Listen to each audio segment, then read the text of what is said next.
Hello, welcome everyone. My name is Corey Passons. I'm here with Interfaith Works. This is Lean In Olympia. I'm very happy to welcome our guest, Dr. Greg Urquhart, today. Welcome. Thank you. Glad you're here. Lean In Olympia is a bi-weekly podcast coming to you from Olympia, Washington. These are conversations at the crossroads of humanity, justice, and belief.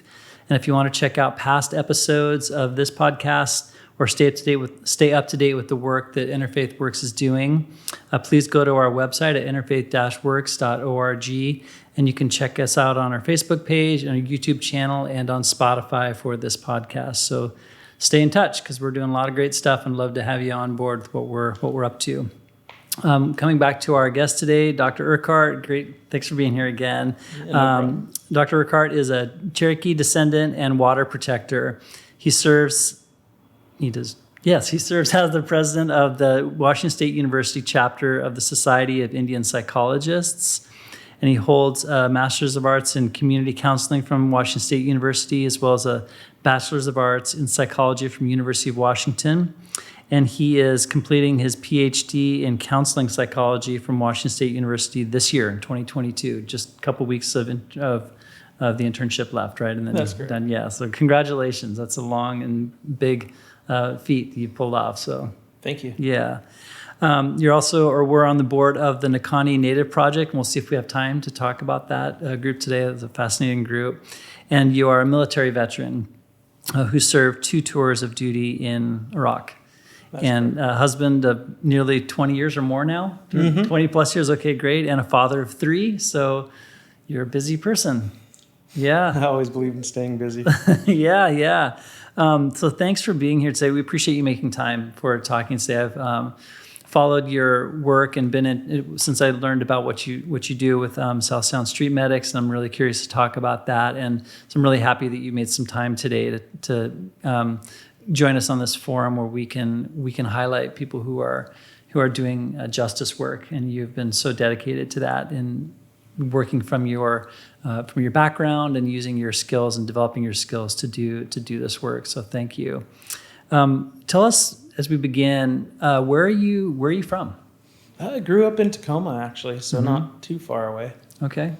Yeah, and you were born and raised there then? Yep. Okay, and were you with, what was your family like when you were growing up? My parents divorced when I was young, and we pretty much resided with my dad. Okay. And so I grew up, early part of my life, grew up with both parents, learned a love of academia from my mom and learning, and really valued the outdoors and hard work as things that were taught me by my father. Did you have a tribal connection through your family at that time? Not at that time. My mom doesn't fully identify with her cultural values. She was adopted out of the tribe at a young age. So culturally, she doesn't really identify that much. She has started identifying more with it later in life. But I didn't actually grow up with those traditional values. But I always felt like something was missing. And then when I got back from Iraq, there was a lot of things I was dealing with at the time with PTSD and trauma. And I went out to the VA to try and seek help there, and they just really weren't able to provide the treatment I was needing. And then I kind of fell into doing ceremony through the Native Center at WSU. And that was really helpful in grounding me in that healing process. And then I started reconnecting with my Cherokee roots that way. Primarily, I didn't have any Cherokee people over here, so I was what you call an urban Indian. Most of our Native peoples don't live on the lands where their ancestors resided. Through government policies that were designed to send us into the cities, supposedly to better us, but they think we can honestly say they've epically failed with that. And so there's a lot of what we call urban Indians, people from many different tribes that gather together and focus on the shared aspects of our culture.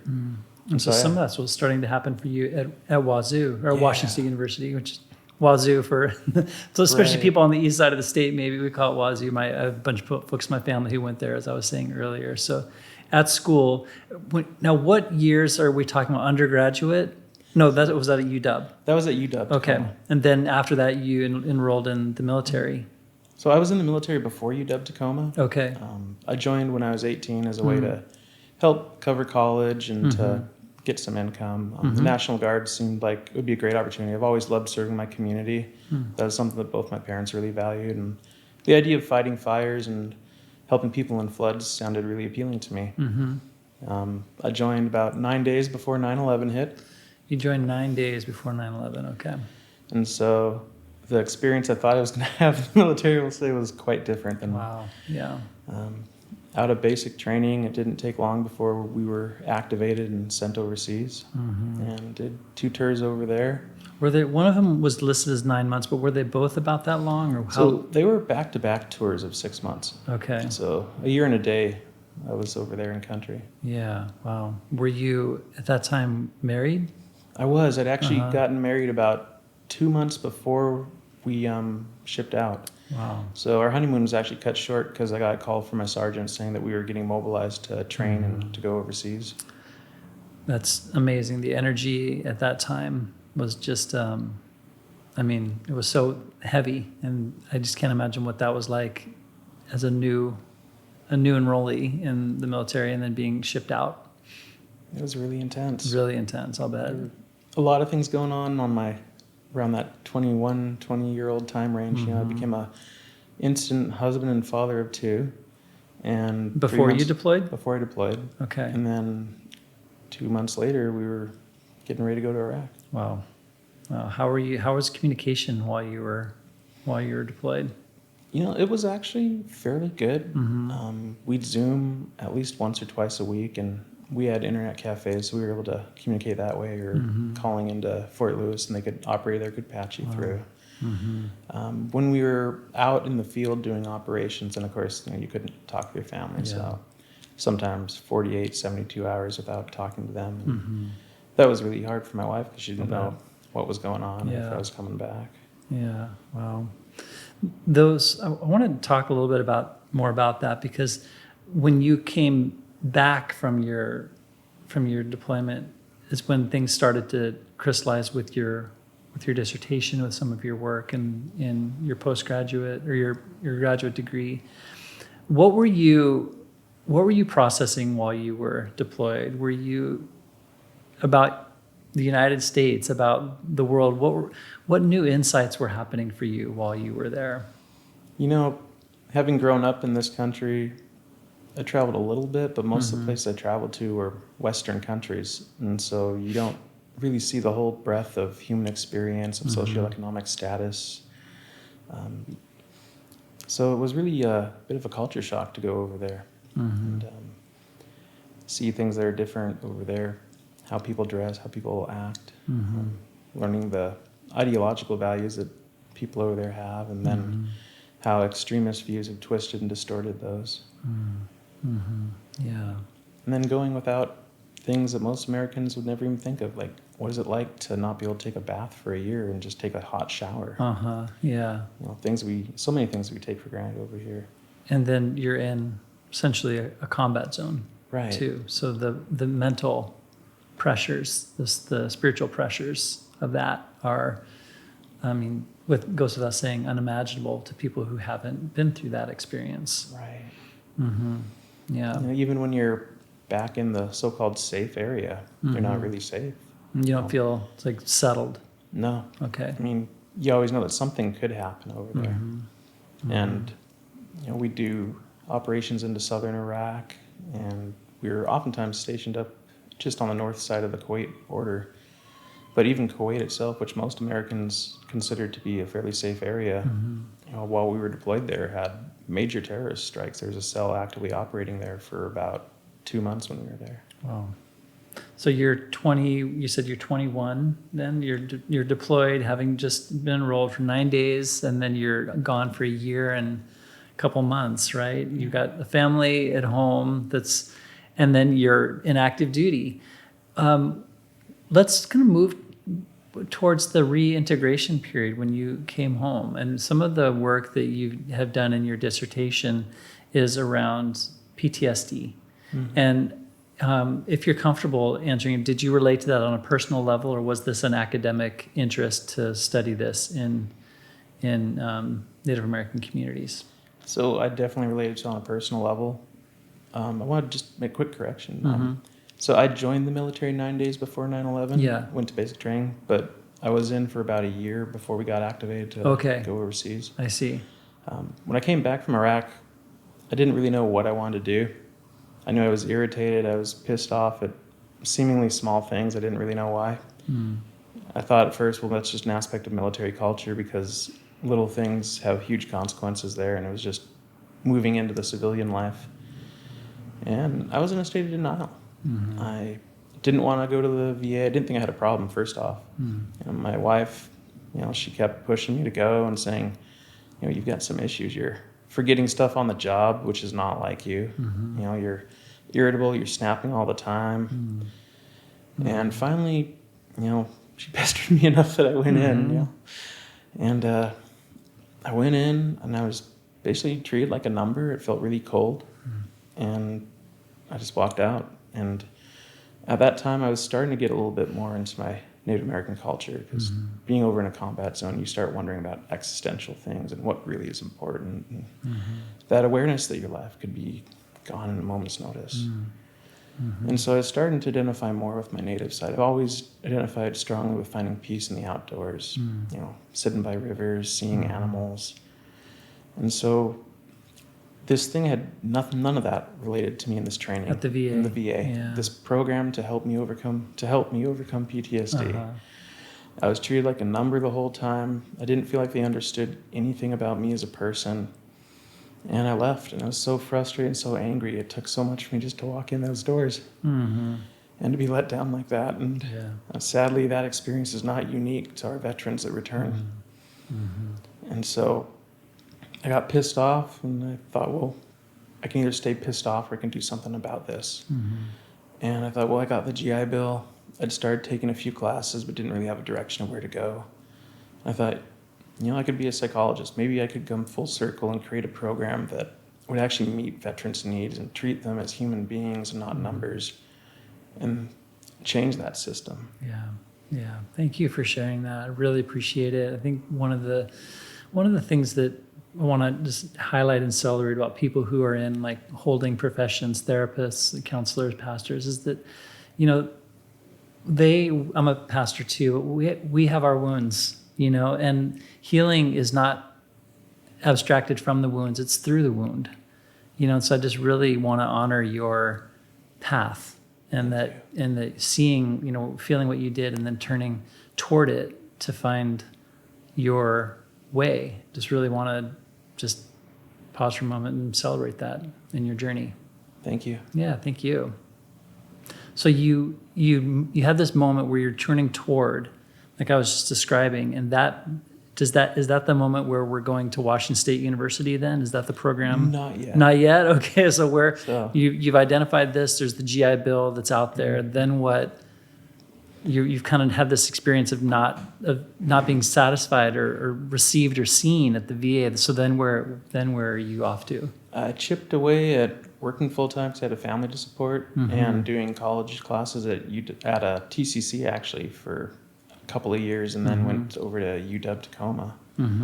But it seemed like I was kind of spinning my wheels for a while because I could only take 1 or 2 classes at a time. And then a couple of years into that, things just expedited. I was able to focus more on classes and went over to UW Tacoma and have a great psychology program there. And so I focused on that, and in a year and a half, I got through my 4-year degree and went on to grad school. Okay, so then you're on to grad school. Yeah, and so then where does the dissertation on the PTSD begin to happen, or where do you start to see this begin to formulate? So my first year of graduate school, they were telling us that we need to consider what we want to do for our dissertation. We need to start doing it now. I thought back to all those years ago, and I thought about my experience. It was how so pissed I was at the VA and how frustrated I was, and thought of all the veterans I've talked to that have said the same thing about the VA. And this is it. This is what I need to do. But you took a particular focus with your studies on PTSD too, and you were looking at the impacts on persons who come from tribal ancestry or Native American ancestry, and how they where, well, you can talk about this more than I can, but from what I saw, how they are experiencing it and then also dealing with it. Is that inaccurate? Yes. Okay. Yeah. And those are two kind of separate things too. The way a person like has the PTSD in their life, what it looks like, and then the ways that they can seek to work with it. Right. You know, a lot of the research out there that's coming out now is focused more on a multifaceted area of the different elements people experience. I think prior to probably about 10 years ago, a lot of it focused on the mind-body relationship, right? Put forth by René Descartes, for example. What was that again? René Descartes. Okay. He was a philosopher that talked about the mind versus the body. Yeah. And it neglects so much more in the human experience. It neglects spirituality. It neglects the importance of social aspects. And so I started looking more at those because one of our basic teachings of Native Americans is the medicine wheel, and that healing is considered to be in balance with all four of those things. And a lot of the research is showing that even veterans that aren't Native are gravitating more towards spiritual healing in tandem with the mental and the physical. And then being of Native American descent and being that was becoming increasingly salient to me at that time, I was looking into the research and there's almost nothing out there. We aren't represented. When I went to propose my dissertation to my chair, they looked at the primary sources I had and they said, there's not enough here, find something else. You couldn't create the work because the work hadn't been created. Right. Okay, you're like, what? This whole time I was told, do something new and novel with your research. But not too new, right? Right. Okay. I bring the 5 primary documents that directly relate to Native American veterans in any capacity with PTSD. And I told them, this is it. I can get a bunch of tangential articles that may briefly reference an aspect of it, but this is it for the whole broad category of PTSD of Native peoples. Wow. And so eventually, through a lot of persuasion, I got her buy-in to go forward with this. And what I really wanted to look at was what can we do to encourage attendance in PTSD healing programs? What are the barriers for Native peoples joining these programs? What are the facilitators, things that would encourage their attendance? So that organizations out there could use this as a blueprint to create group programs and individual programs for the healing of PTSD. So you're talking about what would bring them to the programs. Well, what programs were you referencing at that time that you thought you would hope someone would go to? If it wasn't the VA, there were none. So you're wanting to figure out, first of all, what would bring people toward a program, and then also what is a program? Is that right? Yeah. What could work? Disturbingly, most of our Native veterans report that they go to the VA or IHS, Indian Health Services, for treatment. And overwhelmingly, in the sample that we surveyed, it does not meet their needs. In fact, many said they would never go back again. But being that most Native veterans seek out these services because they're benefits of your service or they're provided in your community, we knew we needed something that would really make an impact on that level, on that national level. The research studies I referenced earlier with PTSD all focused on specific tribal populations. So the biggest thing that these national organizations will say is there's no nationally representative data of Native peoples. Most of the studies rehash one data set from the 1970s called the American Indian Vietnam Veterans Project. And so all the data they have comes from that study specifically. Wow. Yeah, that is a huge gap. Yeah. One point in time, and by this point in time now, it's like, I don't even know how old it is now, but they're still referencing it because it's the only sample they have, because Native people have been abused by researchers so much. They call it helicopter research. They'd fly into remote areas with their helicopters, feign friendship with the tribes, get an article published somewhere for a CV on their resume, get a line on their CV, and it stays in that academic ivory tower. The research never went back to the people. There was no genuine connection between them and the people. Once the research was done, that was it. They didn't have any further connection. And for Native people, we value that connection.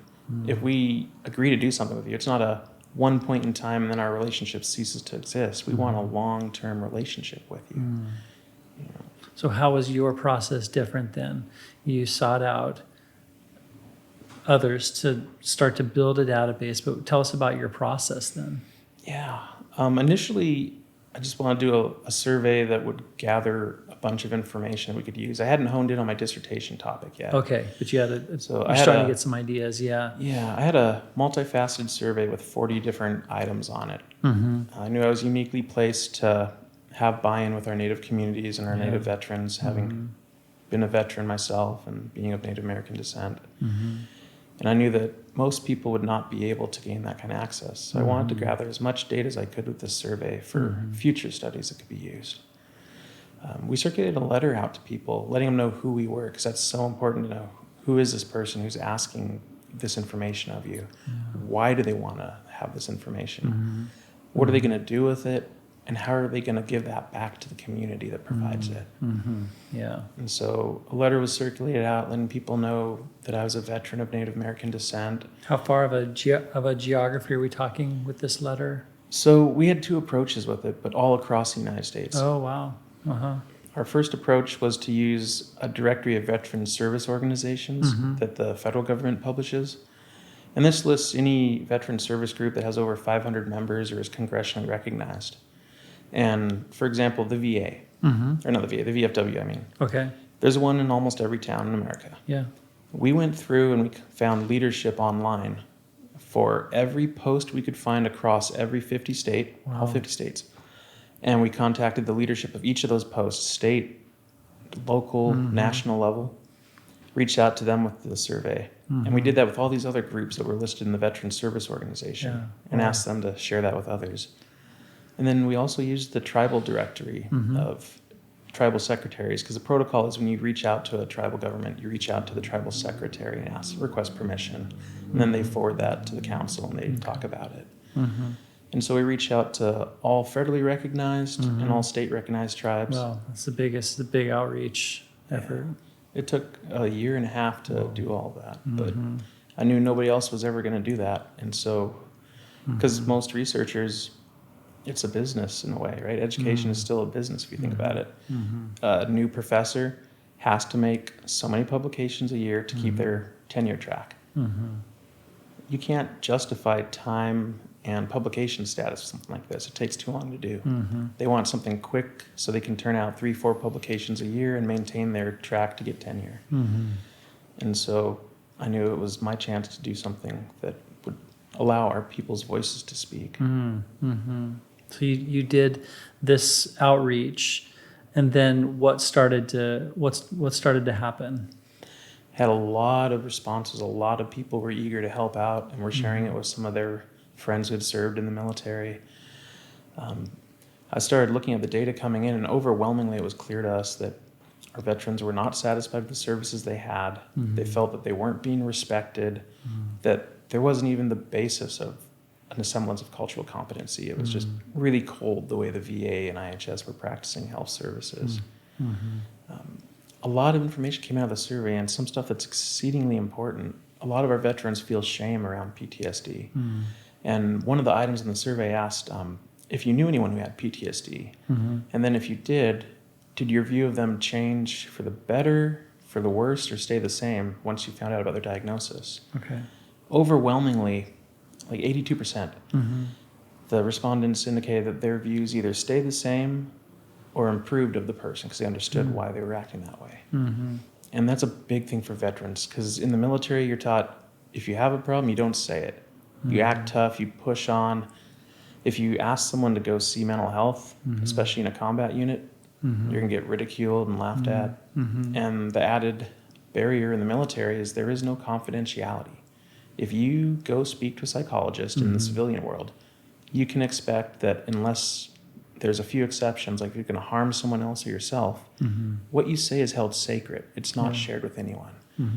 In the military, they view the unit as the primary thing to uphold. So the psychologist will tell anything of concern to your company commander. You might as well just talk to your company commander himself and tell them what's going on. And so our veterans come out of this and they don't want to share about any of this. And they kind of internalize that, well, something's wrong with you if you have PTSD. I can't let people know. I'll get attacked or I'll get just looked down upon. Or maybe my community might think I failed them somehow.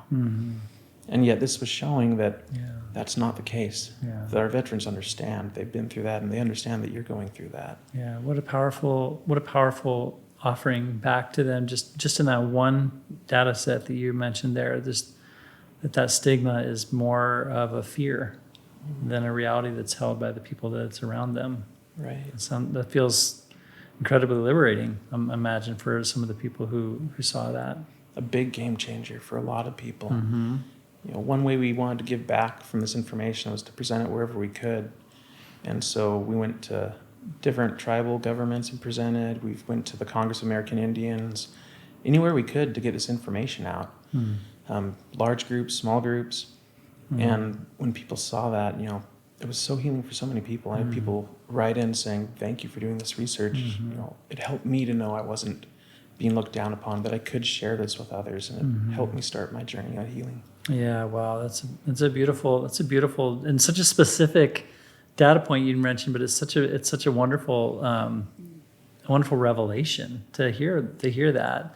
How did your findings start to influence opportunities for veterans to experience PTSD treatments that actually were helpful to them? How did you see it, or have you seen it start to influence? Yeah, I've been reached programs out to by a couple of different programs since publishing some of these findings, and they've asked to consult about how they might go about making culturally appropriate programs. A couple of specific locations within the VA reached out to me, and I had an individual from private practice also reach out. Excellent. So the VA is actually looking at this? Individuals within the VA. Individuals, okay. So no one at the national level for the VA yet, but individual health sites have had practitioners reach out to me and ask how they might go about implementing some of this stuff in their programs. Okay, so yeah, it's a large organization, but I mean, it's fascinating to hear that was the first place that you went with your own experience of the PTSD, and then to see your work coming back to them has to feel pretty good at some level. Yeah, it does. That's great. Yeah, and how about on an individual story? If you think of all the people that you met, is there a particular person or an individual that you could share about that experienced some kind of healing from this process that they did, volunteering their information with you? So no one's reached out to me yet who's actually gone through any of these programs, but some of the participants who did the survey found it very healing because they were able to finally express what they'd experienced and be able to open up more to others. One individual told me that they were so desperate for healing that they'd walk 2 days to get out to the VA because distance to VA is another barrier for a lot of our Native people. Most of our reservations are in rural areas. And they said the treatment wasn't super great, but they were desperate to get healing. And then through looking at the survey and some of the presentation and the research I'd done, they were realizing that what they needed was that multi-focused approach, not just on the physical and the mental, but incorporating more of that spiritual aspect into it too. And so they started going back to their traditional ceremonies. Is this approximate to the time when you mentioned ceremonies were becoming a part of your life?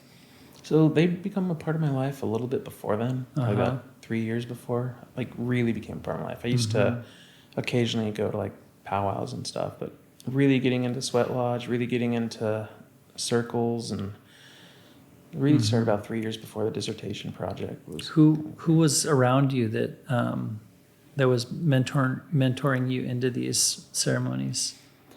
I had a lot of great teachers. The Native Center was a huge support for me. Really kind of coming back into reclaiming that identity. A beautiful lady named Francie Taylor worked there at the time, and they would see me occasionally come into the Native Center here or there, pop my head in, and kind of dart out pretty quickly. And one day they literally ran down the hall and chased me down.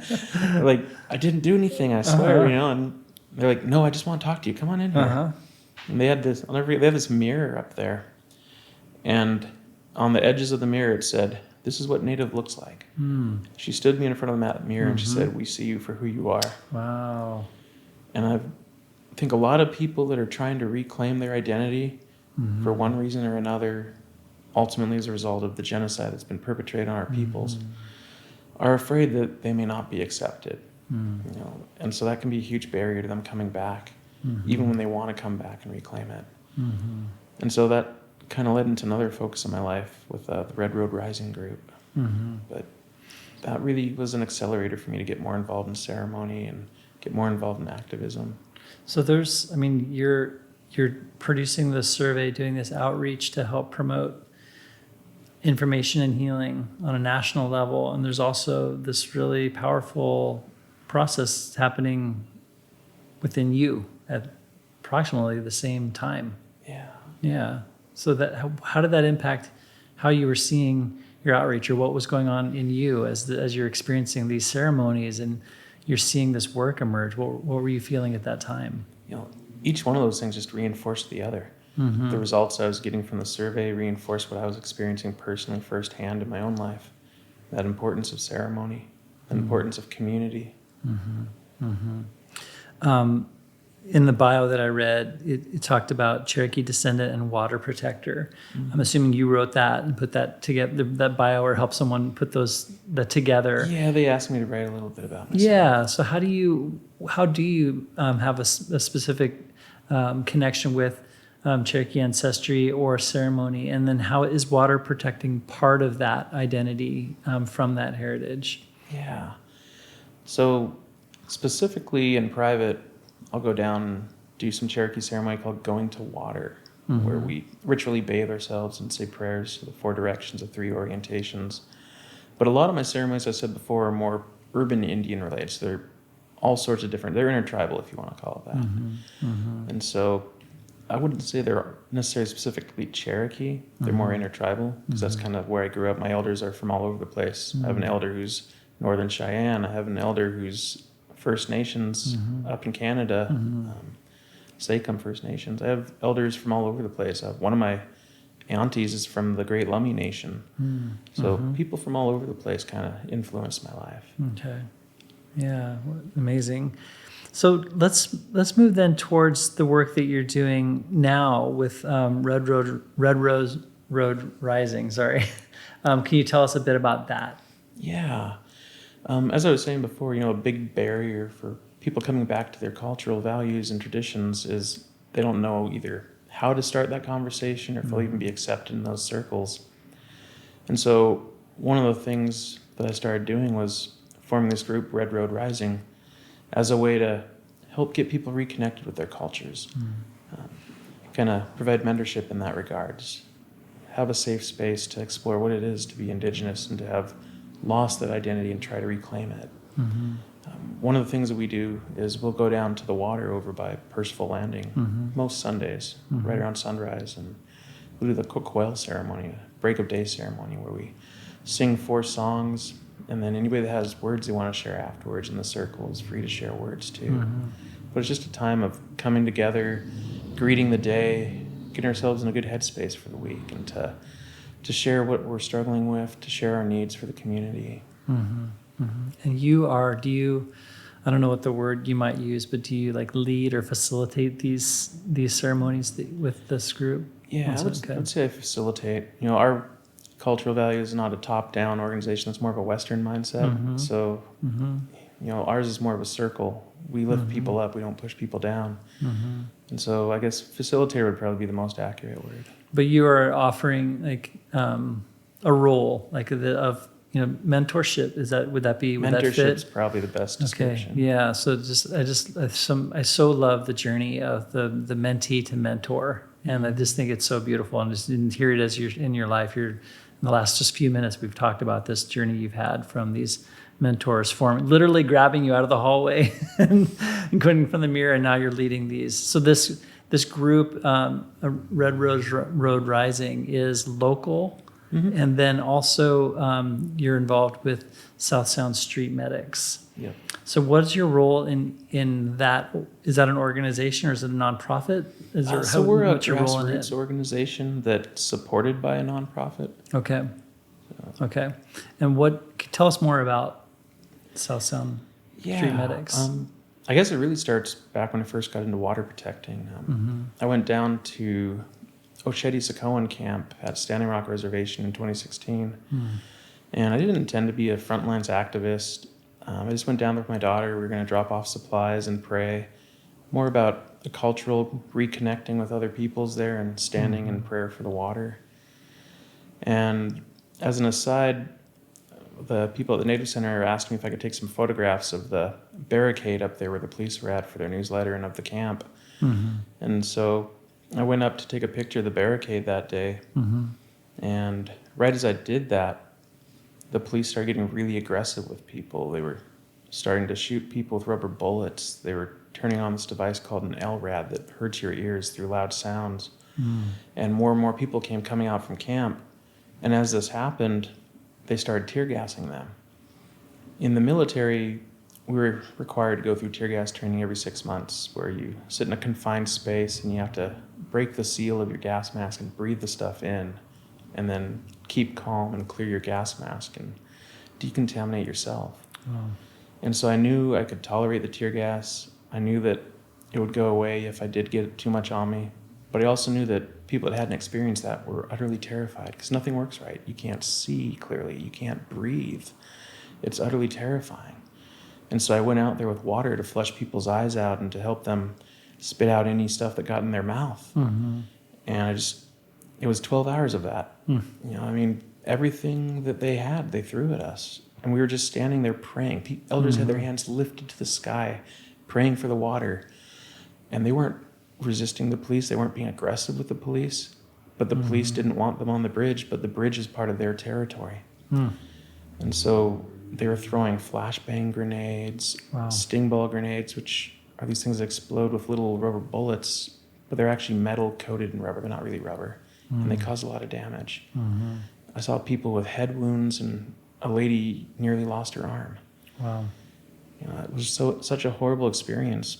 But in the moment, I knew I could help people, so I went out there and I was focused on them. At the end of those 12 hours, I went back to the truck and I just passed out. And got up the next day and went back to do ceremony at the camp, and then had to head home, so I packed up and left. And I thought, well, that was intense. I'm glad I could stand for the water and protect people and help heal people. That's done. I'm not going back. I'll pray from a distance. I'll send supplies. But then I got home and I couldn't leave it alone. Whenever I see an injustice, I can't just sit idly by. So I started raising funds to get more supplies and run truckloads of equipment and supplies over there. It was wintertime. It was November and December, so people were freezing, and so we'd run firewood over there.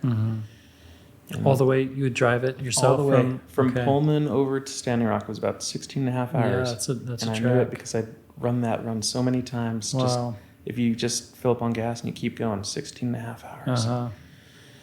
Wow. And so that was my introduction to being a street medic. I'd had some training in the military called Combat Lifesaver Program. Yeah, I was curious about where if you had medical training to do anything that would be related to that. It's like the equivalent of the EMT basic course with some advanced skill sets, like giving people IVs and stuff. And so I relied on that along with my tear gas training to do the street medicine. And when I returned to Standing Rock with those supplies, I found that a group I was involved with, Society of Indian Psychologists, was providing mental health support with the Medic Healer Council there. And so I'd run supplies over and I'd volunteer with them and then go back home. That kind of got me into the whole street medic side of things. And then I joined a group out here called Protectors of the Salish Sea and helped form some street medics in their group. And that led to opportunities to go to other indigenous places like Mauna Kea, Hawaii, and provide support there.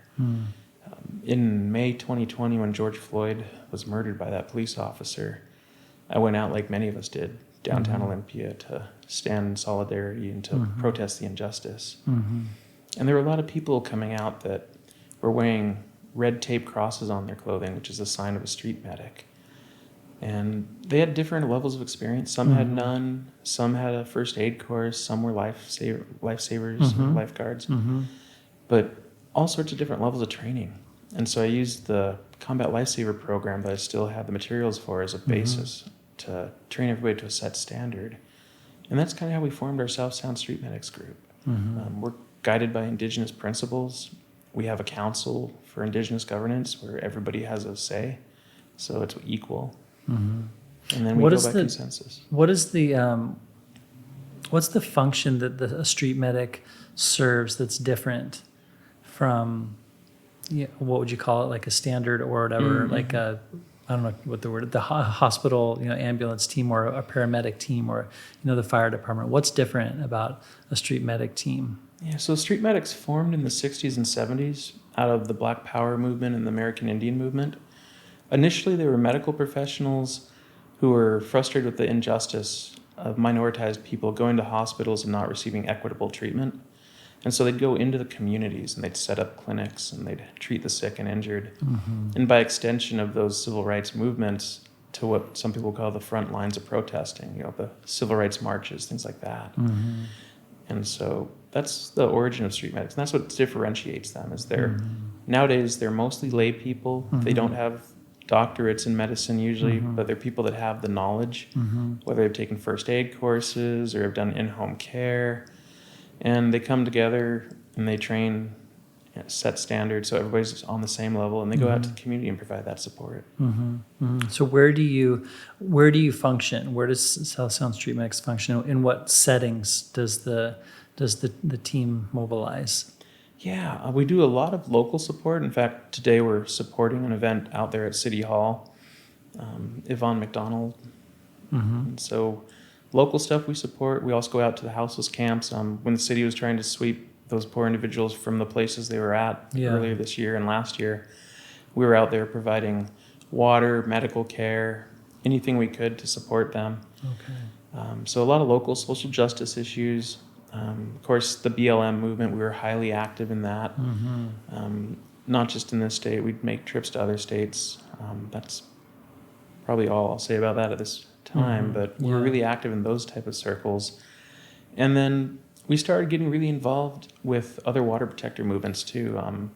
We'd get requests to go over to support different camps, and most of us can only be on the ground for a few days. And so I started thinking about, well, what's the best way to maximize our time? And I thought we could teach them to be street medics. We could teach them our 20-hour course in an abridged format.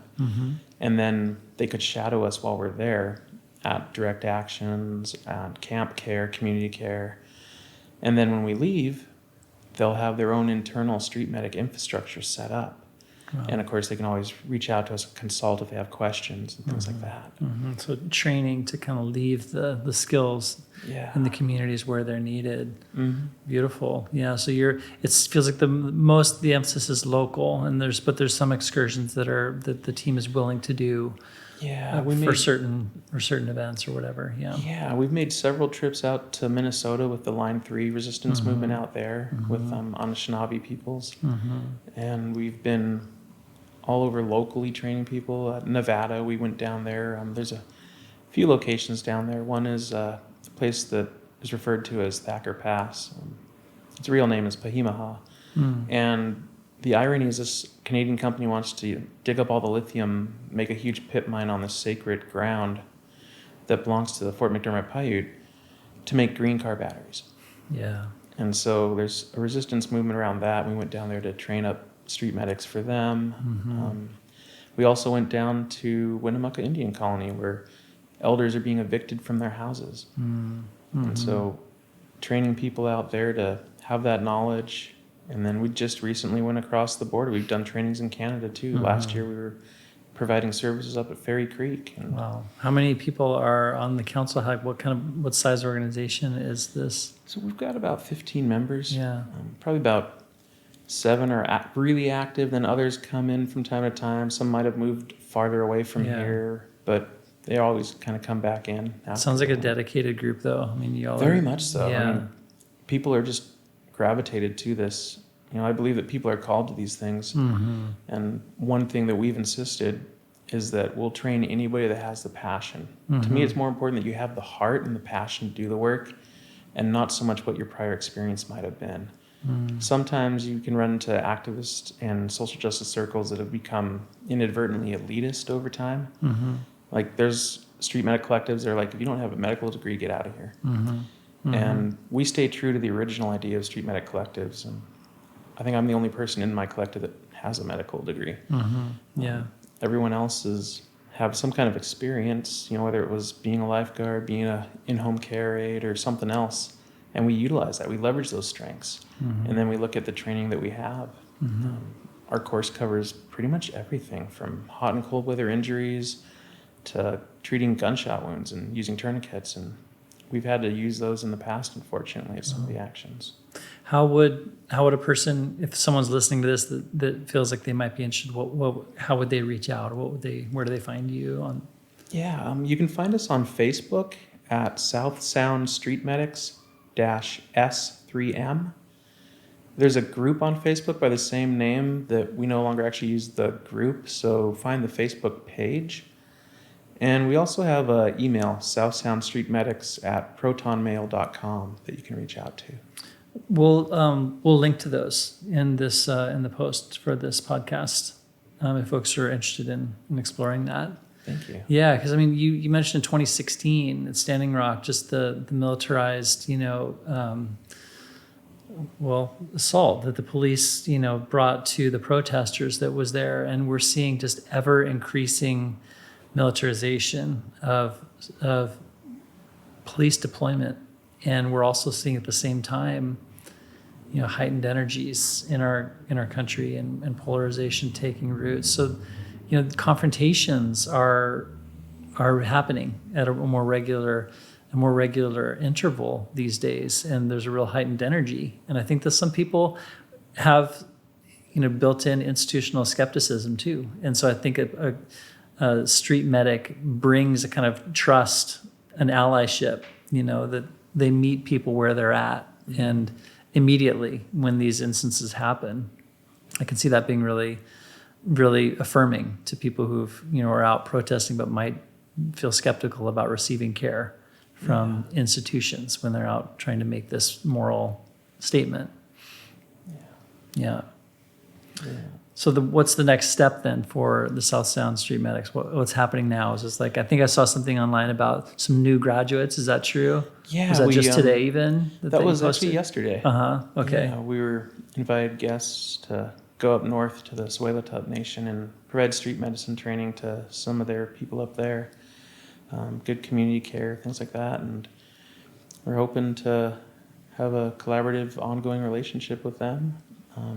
We get requests quite often. We try to honor all of them. At the end of the day, though, we're largely funded out of our own pockets or whatever individuals may donate to us. We did have a little bit of traction recently in that we partnered with a nonprofit, so we were able to get a small grant, which helps offset our own costs. But, if people want to contribute, we're always happy to have that too. Great. Yeah. And so what do you do mostly for your work then? You have South Sound Street Medics. Now where is your primary work? I don't know if I ever established that early on, like right now. I feel like it's evenly distributed amongst 3 areas. 3, okay. It's Red Road Rising. Because having had my own journey there, I understand what it's like for someone to try to come back to that culture. So I try to facilitate that. The other part would be obviously my medical work with psychology. I'm having recently taken my PhD, and I'm looking for employment now in the local area. And so that's another focus.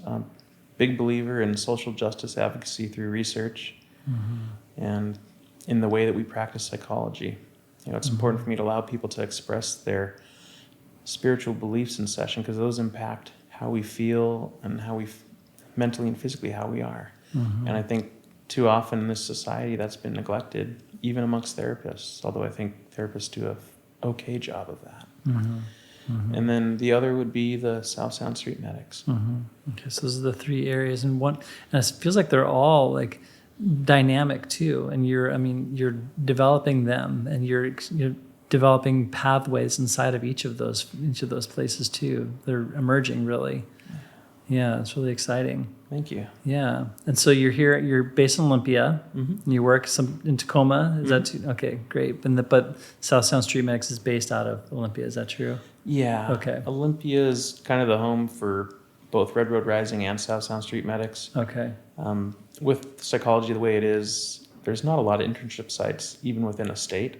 So Tacoma was really close for me. There wasn't anything in the South Sound area closer than that. So I really lucked out because It's a great training program. I went there, so it's a full circle moment. Our people are all about circles. A circle represents community, it represents completeness. And coming around from where I was a student there to now helping students there just is a beautiful symbolic moment of coming full circle, becoming a healer in psychology practices now. How do you define healing? For me, healing is a balance, as I said before, between physical, between mental, between social and spiritual.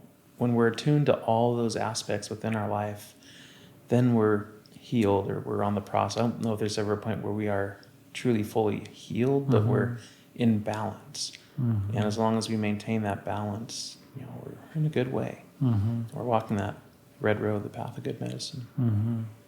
A process too involved in that.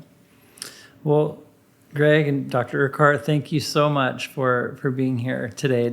I always wrap up my interviews by asking people if they would define hope, and if they would give an example of where they're seeing hope today in our world.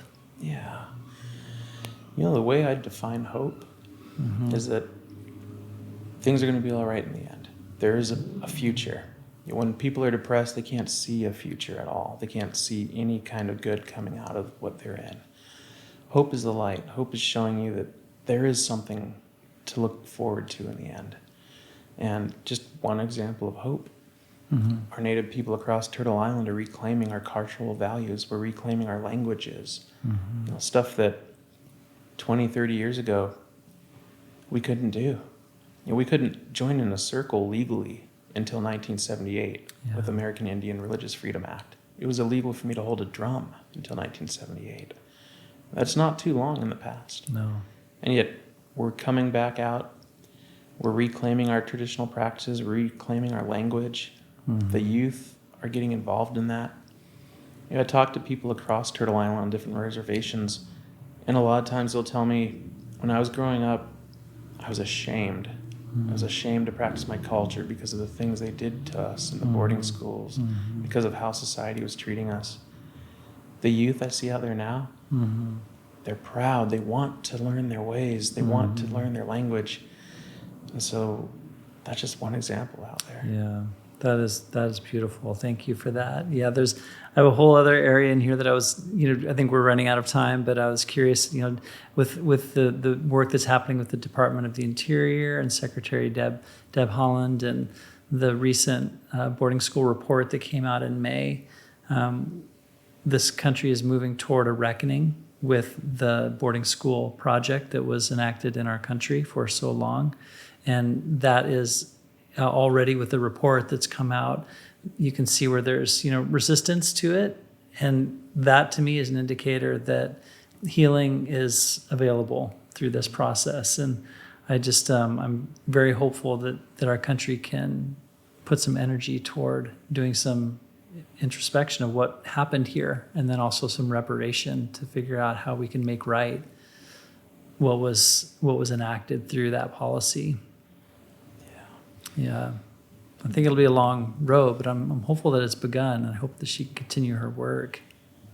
I'm encouraged by the fact that they've taken the first steps. Though, like you said, there is a lot more work to be done in this nation.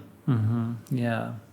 Well, let's earmark another conversation for down the road. I think when we maybe when some more work comes out on that, we can come back and dialogue about healing on a national level. I was also curious about what healing looks like when we talk about boarding schools or histories.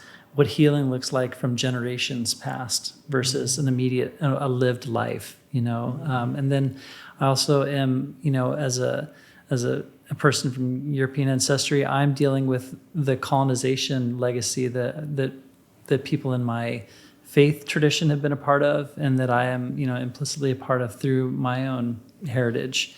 And I'm working with how does healing happen in communities of colonizers as well, because all persons need to come towards a healing. It might be different from different paths, but it's needed for both. Very much so. So let's meet again and talk about that. And as we continue to watch Deb Howland's work progress and see where that goes, I would love to talk with you about that, and also to see where things are going with you when you're in your newly emerged degree from Wazoo. So a lot of good stuff happening for you. Thanks for being here today. Absolutely, my pleasure. Great. So again, our guest is Dr. Greg Urquhart, and you can find his work online. I think the best place you said for the South Sound Street Medics is on Facebook. Yes. Red Road Rising again is Red Road Rising is also on Facebook. Also on Facebook. Okay, great. This has been our episode today of Lean In Olympia. So please stay in touch with us for past episodes, and you can find that on our website or through our Facebook or YouTube channel and on Spotify. So thanks again to our guest, Greg Urquhart, today, and peace be with you. Thank you.